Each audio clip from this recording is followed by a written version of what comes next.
and you graze your cattle and you turn that field in next year to put grain in it, you don't need as much nitrogen. Now there's lots and lots of options out there for farmers to put nitrogen in the ground without using nitram. And when nitram was £100 a bag, nobody really cared. Now it's got to, what is it now, about £700 or £800 a bag? It's come down a little bit, but it's now a fortune against where it was. So farmers are then going, shit, what do I do instead?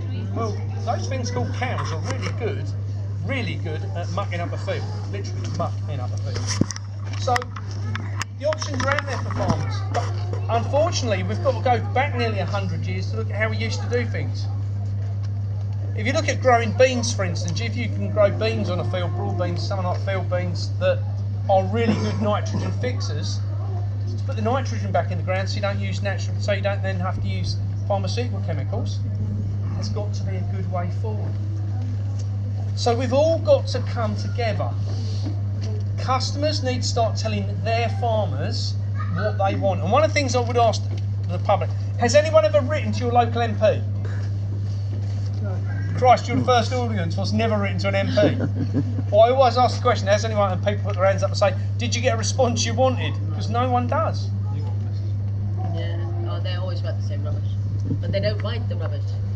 It's just copy-paste, right? Write to your local farmer, go see your local farmer, you know. People around here, come see them. Talk to them. Tell them what you want to see in the shop. You know, if there's something you want the farmer to produce, and what I will say about farmers, they are the most resilient people in the world. And from my experience of running my farm, and I'm sure there's nothing different here, I can be the midwife at 6 o'clock in the morning, by 9 o'clock I can be the plumber, by 10 o'clock I'm a nutritionist, by 11 o'clock, you know, through the course of the day, I might swap about 50 hats. We have to do everything.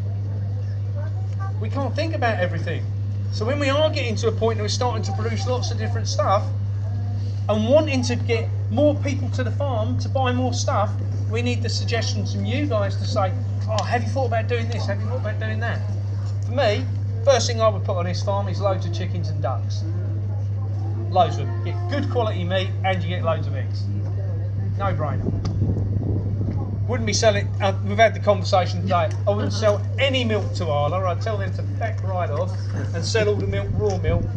And I think that Ollie and I have had a conversation today about starting to try and send some of this further afield, because I know someone who's looking to get raw milk further afield, and to get that sorted out. Because through things like PMAs and different organisations now, you can start to look at how you can get round the law, the legalities of things. If a farmer cannot sell raw milk off the farm unless they sell it themselves, they can't sell it to someone else that's going to sell it to a third party. You can, you just got to know how to do it. So there's lots of options out there for farmers, but most of them are absolutely deflated. Is it about setting up a co-op? Yeah, co-ops are a great way to do it. There's so many good ways at the moment. Since we've travelled the country, and we've obviously been land to John O'Groats and Wales to East Anglia, we've come to realise that lots of people are looking at different options. And the more and more options there is, some farms are setting up buying groups so that their customers are part of the buying group. And if they're part of the buying group, then if they buy a pig in from another farm, it belongs to the buying group, not the farm. So you can all benefit if that's killed on the farm because it belongs to the public. It doesn't belong to the farmer. Can you do that with cows and things? You could do that, yes. What about fields? You could do that with fields. You could do it with anything. And that's what a lot of places are starting to look at. They're starting to look at how we do things differently. And that's, if we're going to get around this nonsense long term, we can't keep playing by the government's rules because they are only out to destroy all the farmers. They want us to eat nothing but processed food in factories. Gloria, you were watching a video the other day, weren't you? She said to me, have you seen this?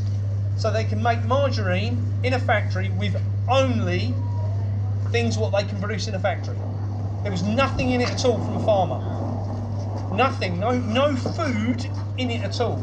Plastic, that's it. It's all petro produced. One molecule away from the Yeah, plastic. I think it's one molecule from diesel in it or something. Yeah. So, if I can offer any advice, I would say two things.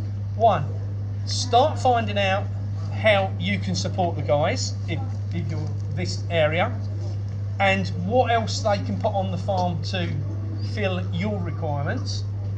And the second thing would be, if you haven't already started stocking up with food, I would suggest you do so, because this winter will be a very difficult time, in my opinion, to get food. And as I say, people can leave or take or leave, I don't really care. I'm just the messenger.